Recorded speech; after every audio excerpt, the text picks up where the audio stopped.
يرفع الله الذين آمنوا منكم والذين أوتوا العلم درجات والله بما تعملون خبير. Metode Al-Bidayah, jembatan ngaji kitab kuning untuk para pemula. Bismillahirrahmanirrahim. Assalamualaikum warahmatullahi wabarakatuh. Al-Fatihatu sallallahu bil Mustafa Muhammadin sallallahu alaihi wasallam. Thumma usan jami'i ikhwanihi minal anbiya wal mursalin wal awliya wal syuhada wal salihin wal sahabati wal tabi'in wal ulama'i wal musannifin. Thumma usan jami'il malaikatil muqarrabin khususan la abaina wa ummahatina wa ajdadina wa jaddatina wa khususan la jami'i masyayikhina wa asatidina. Thumma khususan jami'il muslimin wal muslimat wal mu'minin wal mu'minat min masyariqil ard wa magharibiha barriha wa bahriha al haya'i minhum wal amwat. Thumma khususan Muhammad Muhyiddin Tajul Mafakhir wa ila Aisyah nul ummah. Thumma khususan Muhammad Siddiqul Amin. Thumma khususan Muhammad Al-Faruq. ثم وصل زوجتي وإلى جميع تلامذي. الفاتحة. أعوذ بالله من الشيطان الرجيم. بسم الله الرحمن الرحيم. الحمد لله رب العالمين الرحمن الرحيم مالك يوم الدين إياك نعبد وإياك نستعين اهدنا الصراط المستقيم صراط الذين أنعمت عليهم غير المغضوب عليهم ولا الضالين رب اغفر لي آمين. Untuk para pihak yang ikut membantu, memfasilitasi dan membangun pondok niki. Al-Fatihah. A'udzu billahi minasyaitonir rajim. Bismillahirrahmanirrahim. Alhamdulillahi rabbil alamin arrahmanir rahim maliki yaumiddin iyyaka na'budu wa iyyaka nasta'in ihdinas siratal mustaqim siratal ladzina an'amta 'alaihim ghairil maghdubi 'alaihim waladdallin rabbi ighfir li amin. Untuk pembangunan pondok niki supaya diparingi kemudahan dan kelancaran oleh Allah Subhanahu wa taala. Al-Fatihah. A'udzu billahi minasyaitonir rajim. Bismillahirrahmanirrahim. Alhamdulillahi rabbil alamin arrahmanir rahim maliki yaumiddin iyyaka na'budu wa iyyaka nasta'in ihdinas siratal mustaqim siratal ladzina an'amta 'alaihim ghairil maghdubi 'alaihim waladdallin rabbil alamin. Untuk keluarga besar Al-Bidayah, semoga Allah Subhanahu wa taala diparingi kesehatan, diparingi kemudahan dalam rangka berthalabul ilmi, diparingi kesuksesan dalam rangka menjalani kehidupan, dan oleh Allah Subhanahu wa taala dilindungi dari bahaya narkoba dan kenakalan remaja. Al-Fatihah. A'udzu billahi minasyaitonir rajim. Bismillahirrahmanirrahim. Alhamdulillahirabbil alamin arrahmanir rahim maliki yaumiddin iyyaka na'budu wa iyyaka nasta'in ihdinas siratal mustaqim siratal ladzina an'amta 'alaihim ghairil maghdubi 'alaihim waladdallin rabbi ighfir li amin.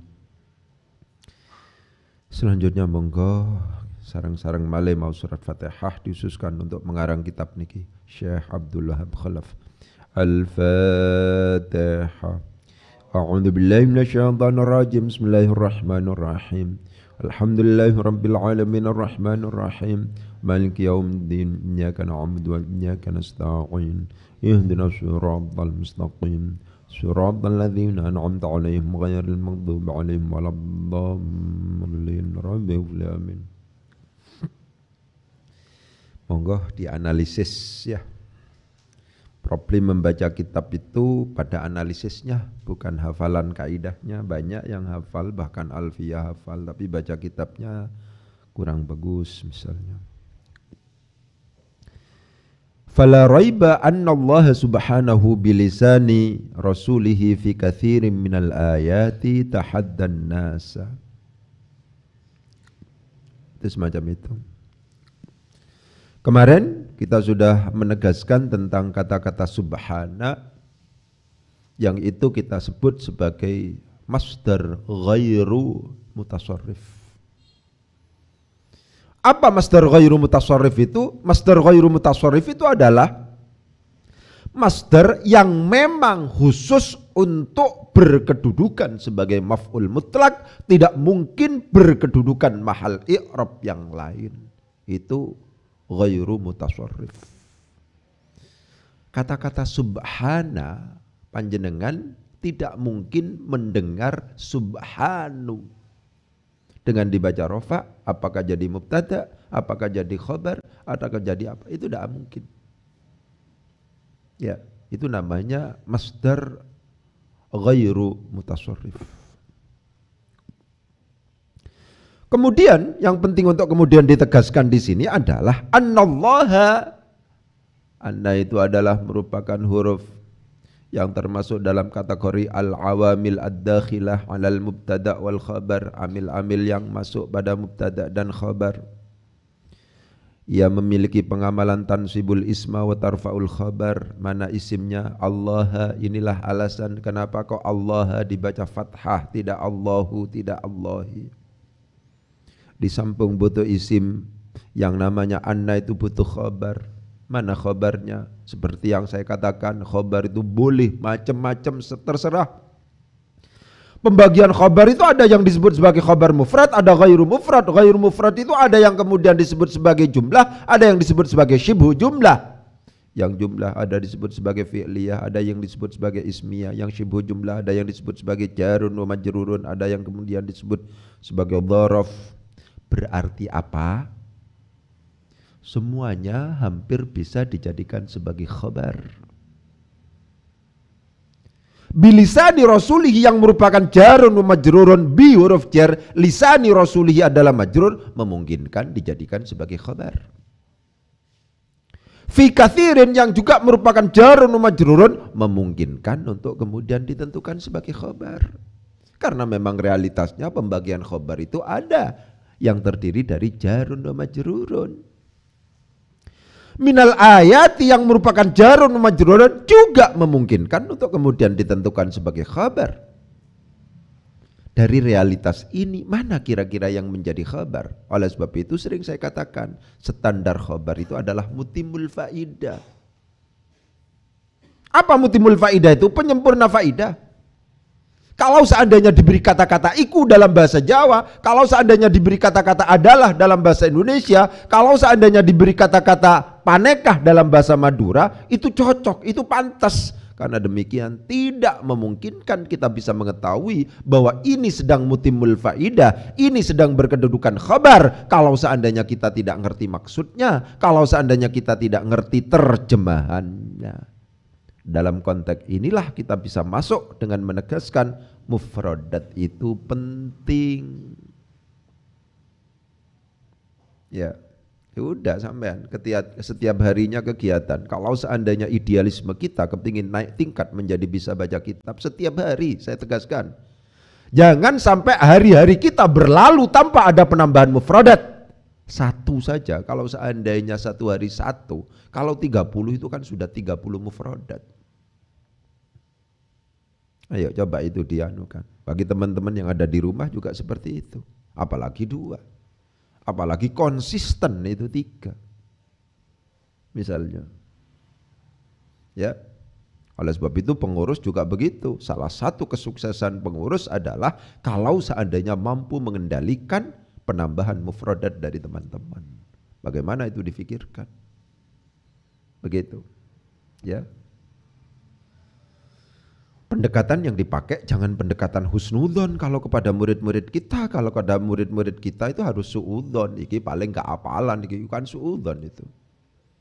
Ya harus ditanya, apal sampean wisan? Rek apal berarti ya alhamdulillah. Kalau tidak ditanya kita pendekatannya husnudzon, ternyata ada apalan. Berlalulah kemudian yang namanya waktu tanpa ada penambahan, yang namanya mufradat, hafalan dan seterusnya itu. Sekarang kita coba, tidak ada keraguan bahwa sesungguhnya Allah adalah Maha Suci. Tadi sudah dikatakan, subhana itu adalah merupakan masdar ghairu mutasarrif yang tidak memungkinkan untuk kemudian ditentukan sebagai khabar. Karena demikian subhana tidak memungkinkan untuk kemudian ditentukan sebagai khabar. Asumsi bahwa subhana itu dijadikan sebagai mutimul faidah gugur dengan sendirinya. Gugur subhana sekarang. Sekarang bilisani rasulihi yang merupakan jarun dan majrurun dicoba. Sesungguhnya Allah Maha Suci Allah adalah dengan lesan Rasulnya Allah. Apa ya? Tidak cocok lagi. Karena demikian jarun dan majrurun yang sebenarnya memungkinkan untuk kemudian ditentukan sebagai khabar dalam konteks anallah subhanahu bilisani rasulihi tidak memungkinkan untuk kemudian kita tentukan sebagai mutimul faidah. Kenapa? Muradnya tidak cocok, maksudnya nggak ketemu, nggak masuk akal. Sekarang pada fi katsirin tidak ada keraguan bahwa sesungguhnya Allah Maha Suci Allah dengan perantaraan lesan atau ya perantaraan lesan Rasulullah ya adalah dalam banyak dari ayat. Apa maksudnya? Masih belum. Sekarang kita coba yang khabar sungguhan. Tidak ada keraguan bahwa sesungguhnya Allah Subhanahu wa taala melalui lesan Rasulnya Allah dalam banyak ayat itu menantang, adalah menantang. Enak kata-kata tahadda kalau ditentukan sebagai khabar. Gusti Allah melalui Rasulnya dalam banyak ayat itu menantang. Menantang siapa? Menantang tahaddan nasa. Coba diperhatikan. Intinya adalah yang menjadi khabar adalah jumlah fi'liyah yang terbuat dari tahadda sebagai fi'il, huwa sebagai fa'il, an-nasa sebagai maf'ulun bihi.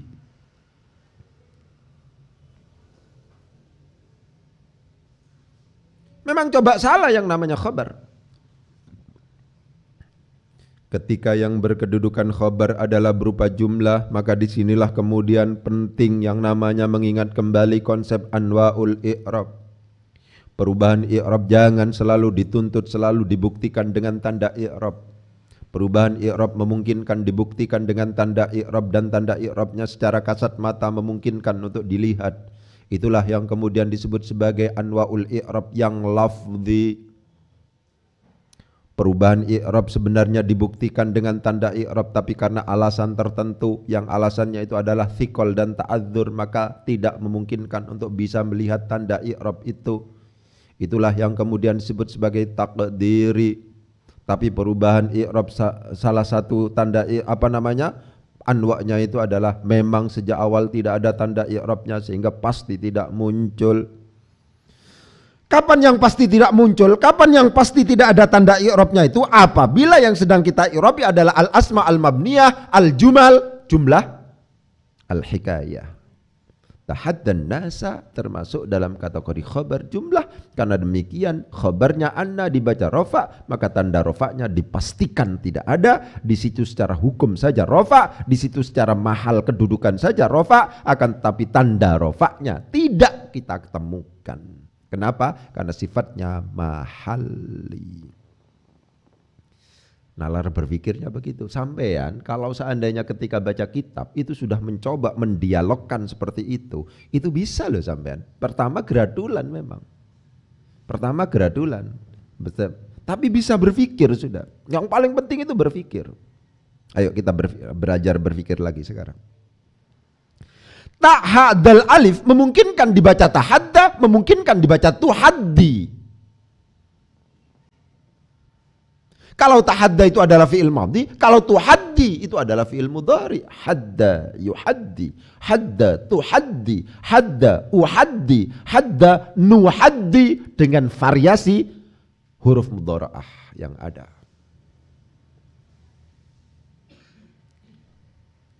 Kalau tafa'ala tahadda.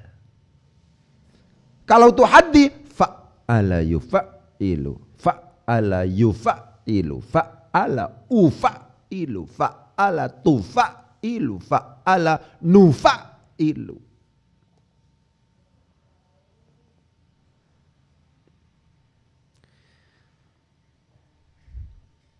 analisisnya matematis banget. Ini wajib dipaksa untuk kemudian tahadda. Kenapa Ustadz kok kemudian harus dipaksa menjadi tahadda? Adalah fi'il madhi misalnya. Kalau seandainya dibaca tuhaddi, yang namanya tak mudhoro'ah, itu ada faidahnya, ada fungsinya. Apa itu? Kalau tidak mukhatab ya ghaibah. Padahal konsepnya di sini adalah ghaib, bukan ghaibah.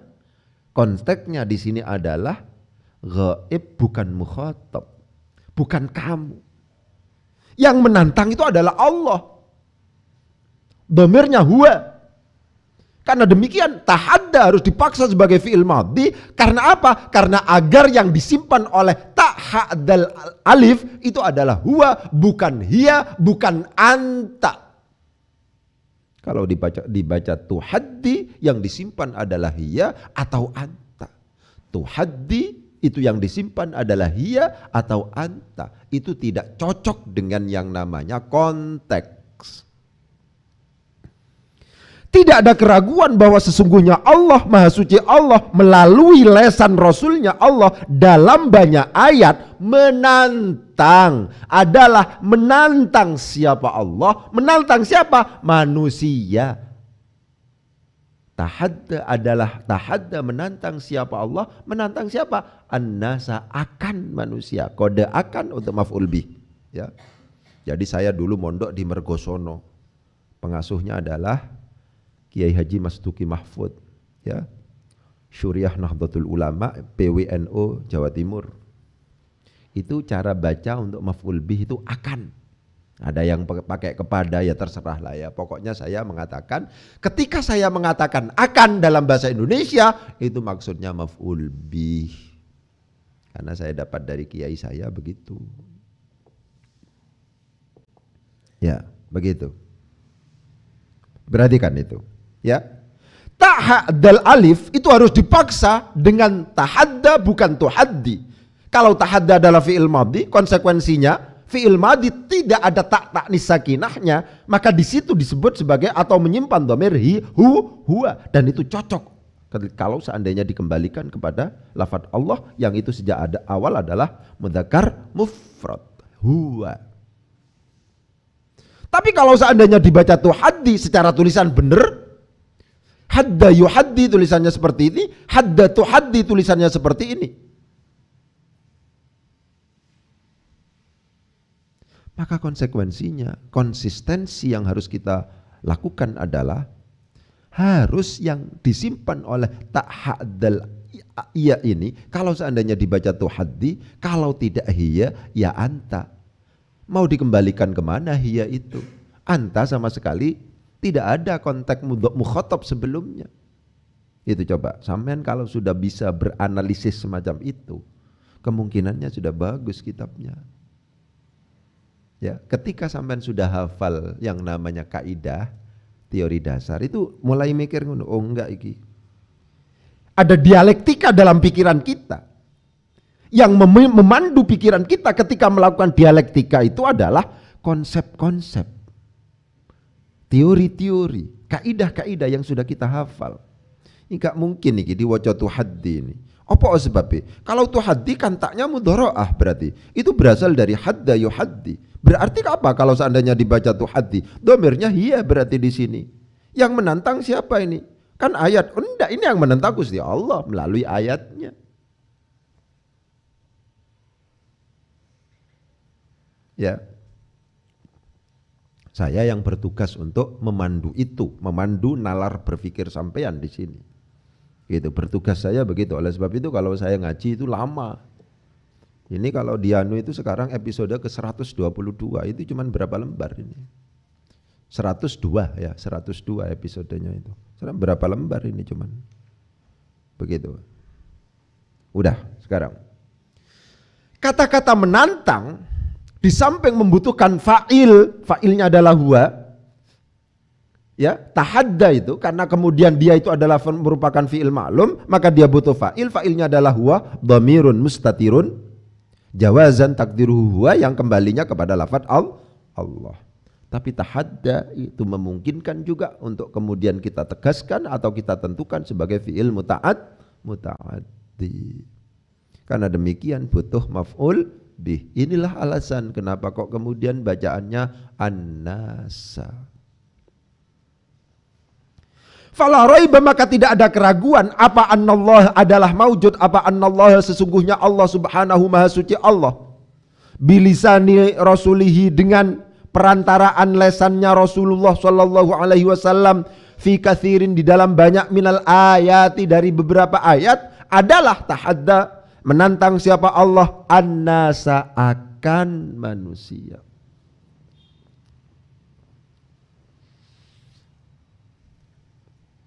Kenapa kok kemudian an-nasa itu kemudian dibaca an-nasa? Karena jadi maf'ul bih.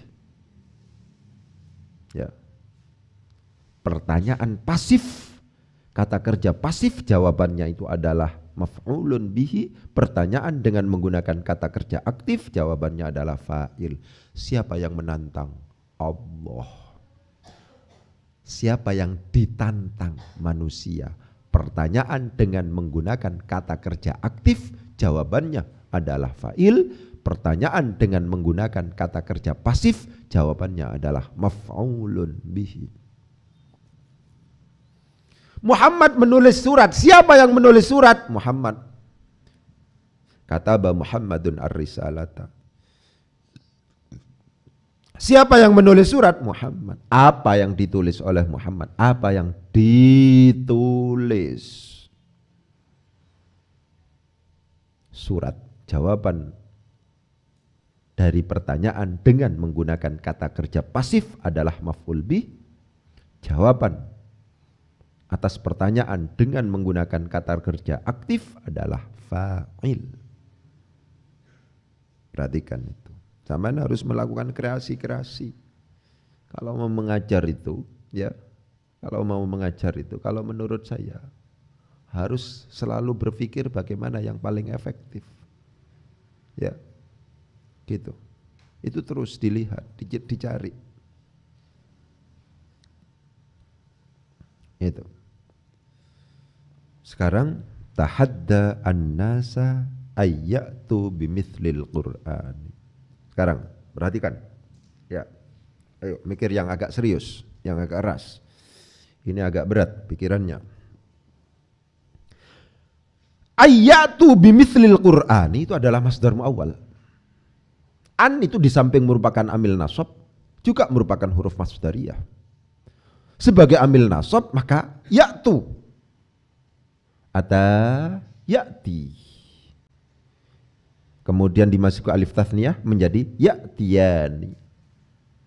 Dimasuki dengan waw jamak menjadi ya'tuna. Sudah selesai. Itu kalau kondisinya rofa tajarrud anin nawasibi wal jawazim. Ya kan? Di sini ayyatu ada hadfun nun, tidak thubutun nun. Berarti an berpengaruh pada ya'tu yang merupakan fi'il mudhari, berpengaruh. Buktinya apa? Ada pembuangan nun di situ. Itu dari satu sisi bahwa an adalah merupakan amil nasab yang menasabkan fi'il mudhari mu'rab yang dimasukinya. Fi'il mudhari mu'rab yang dimasukinya. Kapan fi'il mudhari mu'rab? Apabila tidak bertemu dengan nun taukid dan nun niswah. Kapan menjadi mabni? Apabila bertemu dengan nun taukid dan nun niswah. Silahkan, sudah pernah saya jelaskan di YouTube saya. Sampean kadang-kadang harus melihat YouTube saya dulu. Yang dimaksud bertemu dengan nun taukid ini perhatikan sampean, jangan salah paham sampean. Yang dimaksud bertemu dengan nun taukid berdampak pada kemabniyan adalah ketika bertemu langsung. Sampean kemarin sudah bahas ya tentang ya mubasyaratan. Kalau seandainya saya contohkan yaktubuna, kemudian dimasuki nun taukid tsaqilah, akhirnya menjadi yaktubunanna. Yaktubuna ketika bertemu dengan nun taukid, al-af'alul khamsah tidak populer bertemu dengan nun taukid khafifah. Ya, tidak populer, bertemu dengan nun taukid khafifah. Gitu. Yang biasa adalah nun taukid tsaqilah.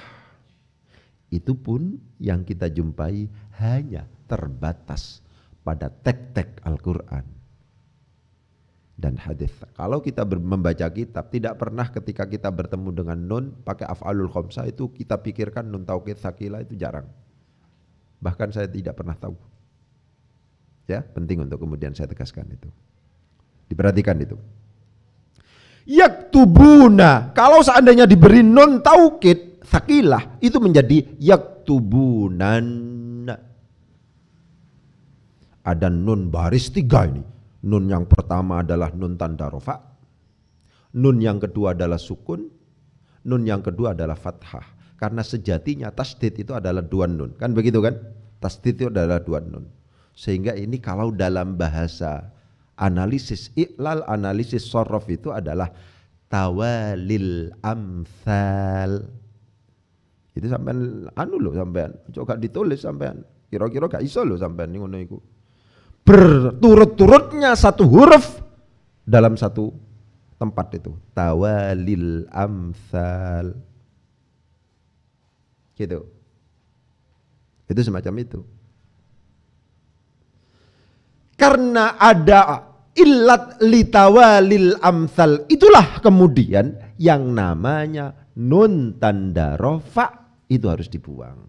Diperhatikan, nun taukid di sini tidak langsung bertemu, tidak mubasyaratan dengan yaktubuna. Sudah ada fasil yang namanya wawu jama'. Karena demikian posisi yaktubuna ketika bertemu dengan nun taukid menjadi mu'rab, tidak mabni.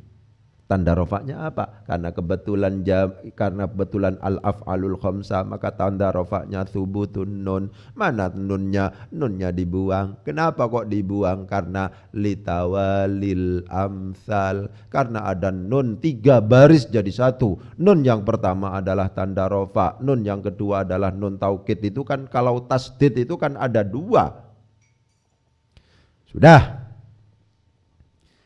Setelah nunnya dibuang, nun yang thubutun nun, itu nun yang pertama mati, nun yang kedua hidup. Kan begitu kan? Ternyata wawu jamaknya juga sukun.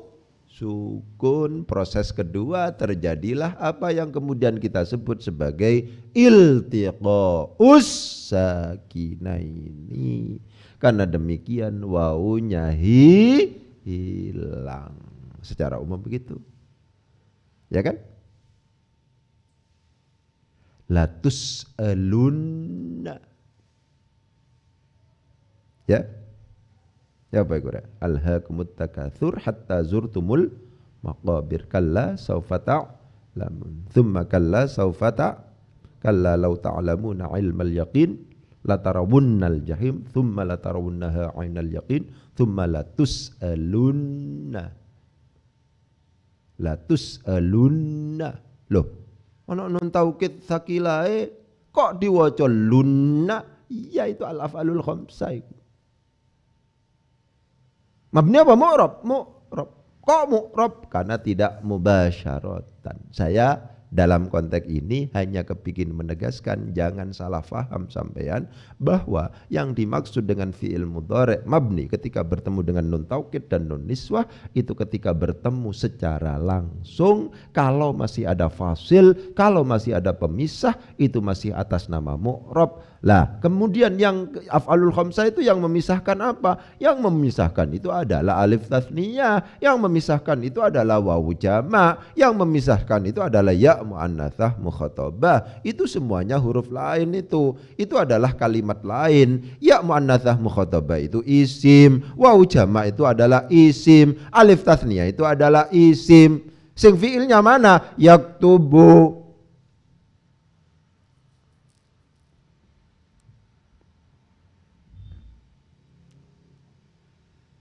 Sudah, ya, itu tentang ayatu.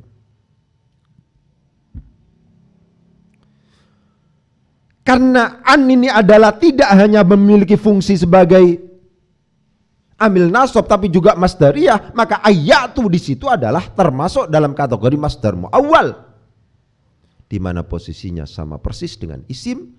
Yang namanya isim itu tidak bisa tidak harus kita beri kedudukan i'rab. Ya. Yang namanya isim itu harus kita beri kedudukan i'rab. Pertanyaannya adalah, kira-kira tahadda ini apakah termasuk dalam kategori fi'il yang memiliki dua maf'ul? Sehingga otomatis an-nasa dia dijadikan sebagai maf'ul bih pertama, ayatu dijadikan sebagai maf'ul bih kedua. Aman. Adalah tahadda menantang siapa Gusti Allah an-nasa akan manusia, ayatu akan hendaknya mendatangkan siapa manusia. Akannya dua kali. Perhatikan. Ketika kita berkesimpulan bahwa tahadda memang itu adalah termasuk dalam kategori fi'il muta'addi kepada dua maf'ul, muta'addinya kepada ila maf'ulaini, maka an-nasa dijadikan sebagai maf'ul bih pertama, ayatu ditantikan sebagai maf'ul bih kedua. Itu kalau seandainya kita sejak awal berpendapat bahwa yang namanya tahadda itu butuh dua maf'ul, selesai. Nggak masalah, begini kan analisis. Sampean kalau seandainya kuat gini-gini nih itu kuat, insya Allah baca kitab itu bagus. Ya sudah, nggak usah banyak hatam banyak begitu. Kalau bisa mikir bisa sampean nanti. Tapi interaksi dengan kitab itu harus dipertinggi, diperkuat, frekuensinya harus dipertinggi. Sering baca kitab, sering baca kitab. Sering baca kitab itu adalah kalau seandainya sampean sering kumpul dengan teman. Begitu. Kalau tidak kumpul ya agak berat. Ya, sampean itu ada dalam komunitas bahtul masail, sampean itu ada dalam komunitas apa dan seterusnya itu. Itu begitu. Oke, ya. Tapi kalau seandainya kita memiliki pandangan bahwa tahadda itu adalah membutuhkan satu maf'ul. Tahadda itu Ustadz, saya cek di dalam kitab-kitab, menantang itu saya menantang Umar. Selanjutnya untuk Ustadz, untuk bertanding. Berarti satu maf'ul itu. Udah, oke. Kesimpulannya satu maf'ul ya. Ini cuman alternatif analisis ini namanya. Kalau kesimpulannya itu adalah satu maf'ul, maka ayatu yang merupakan masdar mu'awwal, ketika kita bertemu dengan masdar mu'awwal maka kita harus memberi kedudukan i'rab. Tawaran i'rabnya adalah dijadikan sebagai mansubun ala naz'il khafid. Dibaca nasab lebih disebabkan karena adanya pembuangan huruf jar. Pembuangan huruf jar itu mansubun ala naz'il khafid dibagi menjadi dua. Ada yang sifatnya masmu' atau sama'i, ada yang sifatnya qiyasi. Untuk mansubun ala naz'il khafid yang di situ majrurnya adalah merupakan masdar muawwal, maka termasuk yang qiyasi. Kita boleh-boleh saja. Ketika jarun majrurun berupa majrurnya itu adalah berupa masdar muawwal, maka mansubun ala naz'il khafidnya itu termasuk yang qiyasi.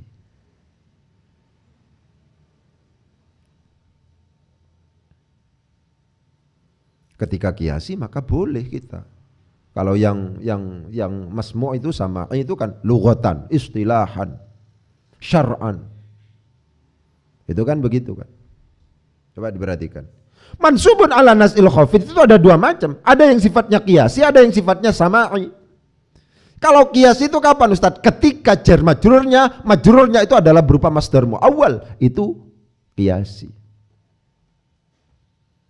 Tapi kalau seandainya majrurnya itu bukan merupakan masdar muawwal, tidak boleh sembarangan, kalau tidak dicontohkan oleh orang Arab, tidak boleh sembarangan membuang huruf jar. Ya.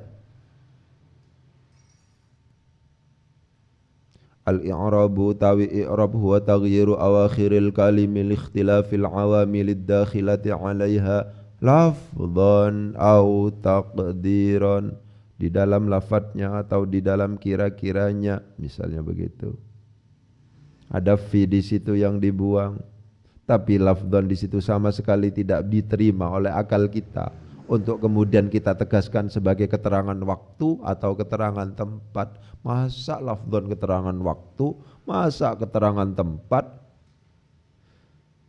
Ketika kemudian ada lafadz dibaca nasab, kok kemudian menyimpan makna huruf jar tapi tidak menunjukkan keterangan waktu atau keterangan tempat, ya jangan dipaksakan untuk kemudian menjadi dzaraf. Dzaraf itu substansinya adalah keterangan waktu atau keterangan tempat. Al-Islamu lughatan, Islam secara bahasa adalah al-khudu' wal inqiyadu misalnya. Apa ya lughatan itu? Keterangan tempat apa keterangan waktu? Sekoyoknya enggak ada keterangan, enggak mengarah pada, bukan merupakan keterangan waktu atau bukan juga merupakan keterangan tempat. Karena demikian ketika lughatan ing dalam bahasane yang menyimpan makna ing dalam itu, lughatan itu harus berani kita putuskan untuk kemudian berkedudukan mansubun ala nas'il khafid, dibaca nasab lebih disebabkan karena di situ ada pembuangan huruf jar, asalnya fil lughati. Dalam konteks ketika majrurnya bukan merupakan masdar muawwal, maka di situ sifatnya masmu', kita enggak boleh ngarang sendiri.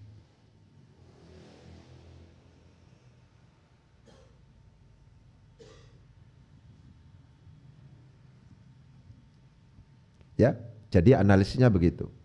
Terserah.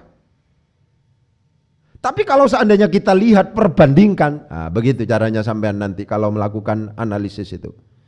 Kalau seandainya panjenengan misalnya ngeklik di Maktabah Syamilah misalnya, sampean harus punya laptop yang ada Maktabah Syamilahnya, jangan sampai laptopnya tidak diisi Maktabah Syamilah, begitu.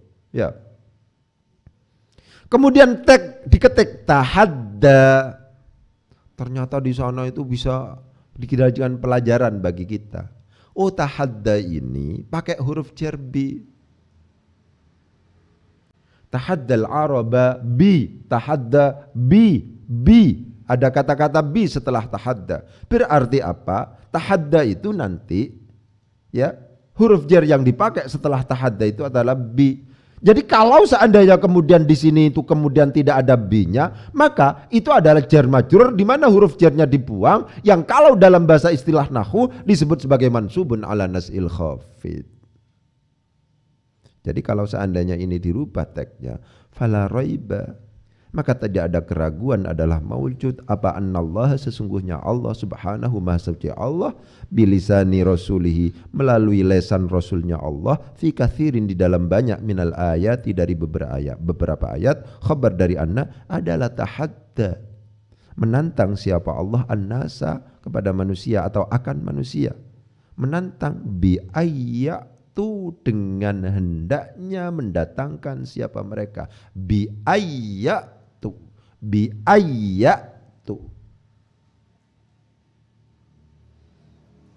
begitu cara mikirnya ya, bi ayyatu bimithlil qur'ani, dengan semisal Al-Qur'an. Ya, ini banyak, nggak apa-apa ngajinya sedikit-sedikit, pokoknya yang penting sampean bisa berpikir gitu toh. Ya, ini kan besok kita lanjutkan wa annahum ma'asyiddati hirsihim wa tawaffuri dawa'ihim ila ayyatu, dan seterusnya. Ya, semoga manfaat. Al-Fatihah. A'udzu billahi minasyaitonir rajim. Bismillahirrahmanirrahim. Alhamdulillahirabbil alamin arrahmanir rahim. Maliki yaumiddin. Iyyaka na'budu wa iyyaka nasta'in. Ihdinas siratal mustaqim. Shiratal ladzina an'amta 'alaihim ghairil maghdubi 'alaihim waladdallin. Assalamualaikum warahmatullahi wabarakatuh.